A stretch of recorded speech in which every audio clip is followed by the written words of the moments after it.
खेल मंत्री मनसुख मांडविया जी। स्पीकर साहब, भारतीय wrestler Vinesh Phogat Paris Olympic की स्पर्धा से बाहर होने पर मैं एक वक्तव्य देना चाहता हूँ। भारतीय रेसलर विनेश फोगाट को तय कैटेगरी में ज़्यादा वजन 100 ग्राम होने की वजह से पेरिस ओलंपिक से बाहर होना पड़ा है। विनेश 50 केजी की कैटेगरी में खेल रही थी। स्पर्धा के लिए विनेश का वजन 50 किलोग्राम होना अनिवार्य था।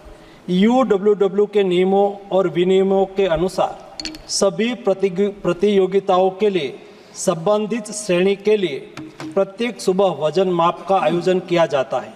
अनुच्छेद 11 के अनुसार यदि कोई एथलीट वजन माप प्रथम अथवा द्वितीय में भाग नहीं लेता है अथवा असफल हो जाता है तो उसे प्रतियोगिता से बाहर कर दिया जाता है और बिना किसी रैंक के अंतिम स्थान पर रखा जाता है।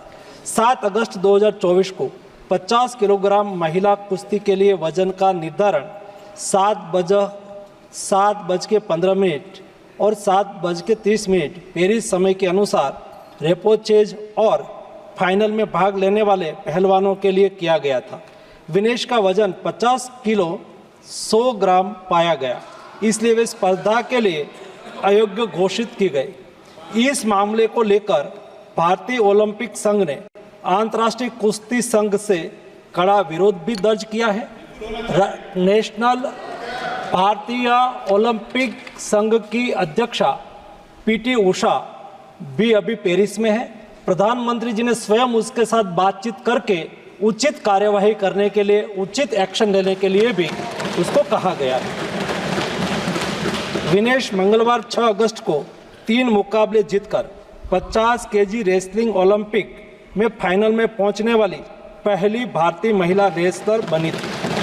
सेमीफाइनल में उन्होंने क्यूबा की पहलवान गुजमान लोपेजी को, क्वार्टर फाइनल में यूक्रेन की ओक्साना लिवाच और प्री क्वार्टर फाइनल में वर्ल्ड चैंपियन जापान की यूई सुसाकी को 3-2 से मात दी थी। उन्हें बुधवार 7 अगस्त की रात करीब 10 बजे गोल्ड मेडल के अमेरिकी रेसलर सारा एन हिल्डरब्रांड से मुकाबला करना था। जहां तक उनकी तैयारी हेतु सहायता का प्रश्न है, भारत सरकार ने विनेश फोगाट की उनकी आवश्यकता के अनुसार हर संभव सहायता प्रदान की है। उनके लिए पर्सनल स्टाफ भी नियुक्त किए गए हैं जो अपने क्षेत्र के विशेषज्ञ हैं। उनके साथ हंगरी के विख्यात कोच ओलेर अकोस और फिजियो अश्विनी पाटिल हमेशा रहते हैं। इनको ओलंपिक के लिए इनके अतिरिक्त व्यक्तिगत सहायक स्टाफ जैसे विभिन्न sparring partners, strength of conditioning विशेषज्ञ के लिए वित्तीय सहायता प्रदान की गई, जिसका विवरण इस प्रकार है। ओलेर अकोच कोच के रूप में उसके साथ थे, वैन पैट्रिक लॉम्बार्ड स्ट्रेंथ और कंडीशनिंग विशेषज्ञ, अश्विनी जीवन पाटिल फिजियोथेरापिस्ट, मयंक सिंह गरिया स्ट्रेंथ और कंडीशनिंग विशेषज्ञ, शुभम और अरविंद स्पारिंग पार्टनर। इनको पेरिस ओलंपिक चक्र के लिए कुल 70,45,775 की वित्तीय सहायता दी गई है, जिसका विवरण इस प्रकार है। स्पेन के ग्रेट पिक्स में भाग लेने के लिए वित्तीय सहायता, साथ ही 3 जुलाई से 13 जुलाई 2024 10 दिन तक मैड्रिड, स्पेन के अंतर्राष्ट्रीय प्रशिक्षण शिविर के लिए अतिरिक्त वित्तीय सहायता। इसके अलावा फ्रांस के बुलोन-सू-मेर में पूर्व ओलंपिक प्रशिक्षण शिविर के लिए अतिरिक्त सहायता की है। 2024 अंतर्राष्ट्रीय कुश्ती संघ सेकंड रैंकिंग सीरीज में 6 जून से 9 जून 2024 4 दिन तक बुडापेस्ट हंगरी में भाग लेने के लिए और 10 जून से 21 जून 2024 तक टाटा ओलंपिक सेंटर हंगरी में अंतर्राष्ट्रीय प्रशिक्षण शिविर के लिए अतिरिक्त सहायक स्टाफ के लिए वित्तीय सहायता की है। स्ट्रेंथ और air conditioning coach mister Wayne Patrick Lombard के लिए टाटा ओलंपिक सेंटर हंगरी में 10 जून से 21 जून 2024 11 दिन तक अंतर्राष्ट्रीय प्रशिक्षण शिविर में भाग लेने के लिए भी वित्तीय सहायता की है।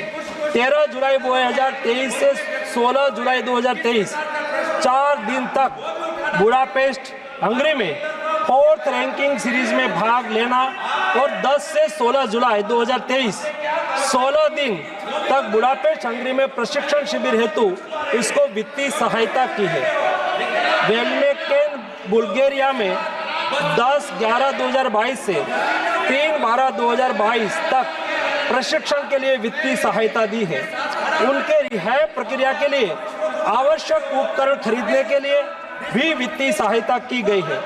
2020 टोक्यो ओलंपिक चक्र में 1,13,98,224 रुपये का आर्थिक सहयोग उसको किया गया था।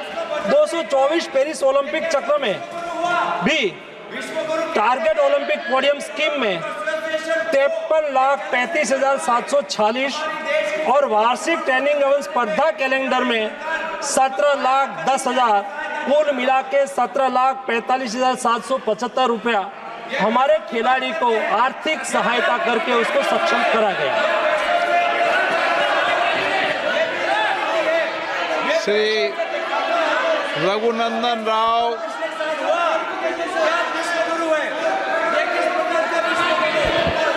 माननीय अध्यक्ष महोदय, फाइनेंस बिल के ऊपर बात करने का मौका दिया, मैं बहुत बहुत आभारी हूँ आप। माननीय प्रधानमंत्री श्री नरेंद्र मोदी जी के नेतृत्व में हमारा फाइनेंस मिनिस्टर श्री निर्मला सीतारमण जी ने 24 का फाइनेंस बजट रखते हुए इस देश के युवा के लिए, इस देश को आगे बढ़ाने के लिए, स्किल डेवलपमेंट के लिए, अनएम्प्लॉयमेंट को दूर करने के लिए मोर ट्रांसपेरेंसी के साथ